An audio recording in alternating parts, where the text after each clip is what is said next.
Jordan has pledged to keep up the fight against ISIS militants after it captured and executed one of their fighter pilots. But today, ISIS claims a Jordanian airstrike has killed a U.S. humanitarian worker. CBS 2's Dick Brennan is here now with more on this. Dick? A lot of unanswered questions here, guys. We can tell you the woman's name is 26-year-old Kayla Mueller of Prescott, Arizona. Her family says she was taken captive by ISIS in August of 2013 in Syria. In a posting today, ISIS claims she was killed in a Jordanian airstrike, but they gave no proof. The White House says they're investigating but have no evidence. Jordan called the posting a PR stunt.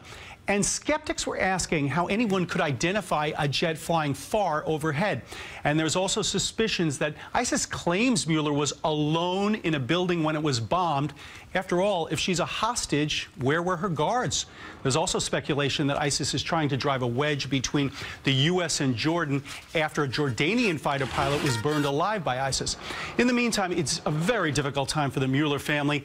Kayla graduated from the Northern Arizona University in 2009. They say since then, she's devoted her life to helping those in need around the world. So right now, we still do not know the fate of Kayla Mueller.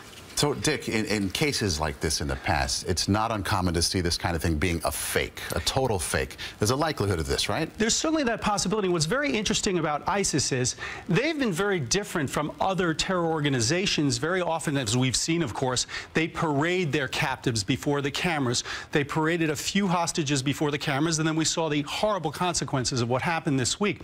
What's interesting in this case is that this woman, we have not seen. There's the so-called, what the State Department has been calling the proof of life. We have not had proof of life for Kayla Mueller. Some people speculated that's because she was a woman, and perhaps ISIS was saying they would treat her differently because she was a woman. And then there were real fears when, in fact, ISIS saw the execution of a Jordanian terrorist this week, that perhaps there could be some quid pro quo against Kayla Mueller. We just don't know now. The State Department says they're investigating. All right. Our thoughts with the family, of course. Absolutely. Dick, thank you.